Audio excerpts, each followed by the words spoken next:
ఎక్కడ మానవత్వం? అసలు ఏమిటి మానవత్వం అంటే ఏమిటి? ఆత్మీయత అంటే ఏమిటి? ప్రేమ అంటే ఏమిటి? అనురాగం అంటే ఏమిటి? వాత్సల్యం అంటే ఏమిటి? కరుణ, దయ, జాలి, వీటికి అర్థాలు ఏమిటి అసలు?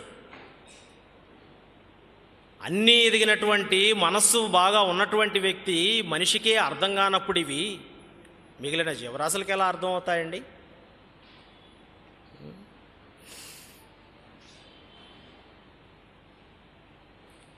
మనిషి చాలా గొప్ప వ్యక్తి భూమి మీద.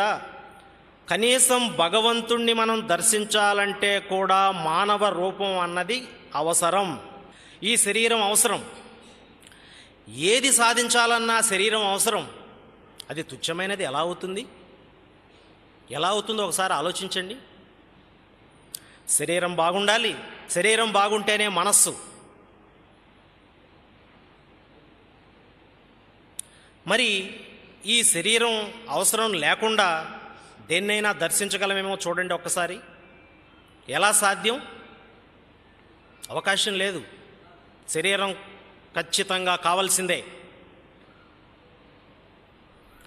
మరి ఇంత ఉన్నతమైనటువంటి ఈ పరిణామ క్రమంలో ఇక్కడ దాకా చేరుకున్నటువంటి మనిషి ఈరోజు బెంబేలెత్తిపోతూ ఎవరు చూసినా మానసిక ఒత్తిడి అధికమైపోతుందండి, భరించలేకపోతున్నాం.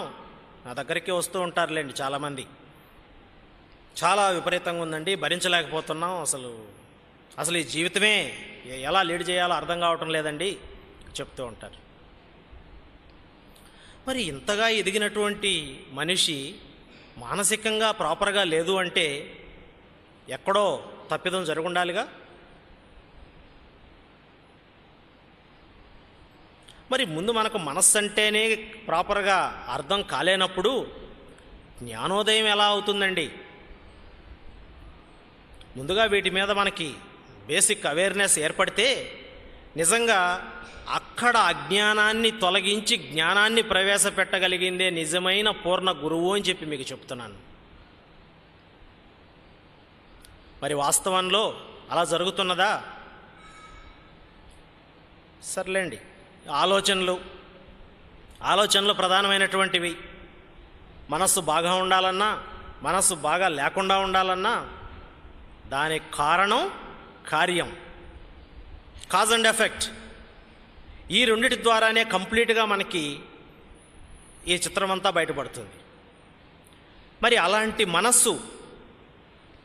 మనస్సును మనం కంట్రోల్లో ఉంచుకోవటం ఎలా?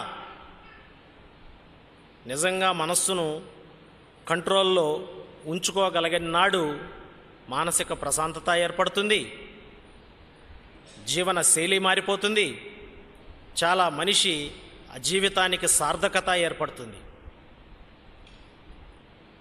మరి అలా మార్చగలిగింది ఎవరు లేరా? గతంలో మార్చారా?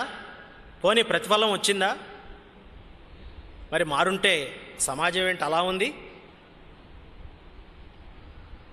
ఒకసారి మీరు కూడా ఆలోచించండి. ఈవేళ ఏదో 10 నిమిషాలో 20 నిమిషాలో మనం వింటున్నాం, వెళ్ళిపోతాం. తాత్కాలికంగా అప్పటి వరకు మనస్సు ఉంటుంది, ఏదో చెప్పారు, వచ్చాం, ఏదో 4 మాటలు విన్నాం, వెళ్ళిపోతాం.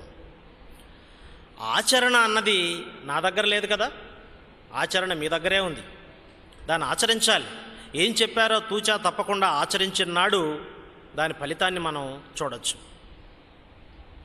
సరే, మనం ఈ ఆసన ప్రాణాయామ ధ్యానం ద్వారా మనస్సును కాస్త బాగా మార్చొచ్చు. ఈ మనసు ప్రశాంతంగా ఉంటే అన్నీ సక్రమంగా జరుగుతాయి అని చెప్పి ధ్యాన ప్రస్థానం ద్వారా ఈ కార్యక్రమాలను చేస్తూ ఉన్నాను. మిగిలిన వారికి ఇక్కడ ఉన్నటువంటి ఈ సంస్థలో చేయడానికి తేడా ఏమిటి అంటే, దాని లోతుల్లోకి వెళ్ళి తులనాత్మకంగా పరిశీలన జరిపి తర్వాత ఏం చేస్తే సరిపోతుందో అదే నిజమైనటువంటి జ్ఞానం. ఆ జ్ఞానం మనం అక్కడిస్తే ఈ అజ్ఞానం తొలగిపోతుంది, మనిషి జ్ఞానిగా తయారవుతాడు, తనంతట తానుగా సర్వస్వతంత్రుడిగా నిలబడగలుగుతాడు. ఆ సెల్ఫ్ కాన్ఫిడెన్స్ వస్తుంది, సెల్ఫ్ కరేజ్ వస్తుంది. అప్పుడు జీవన ప్రయాణానికి, ఇప్పుడు మామూలుగా ఉన్నటువంటి జీవన ప్రయాణానికి తేడా ఉంటుందా ఉండదా అండి?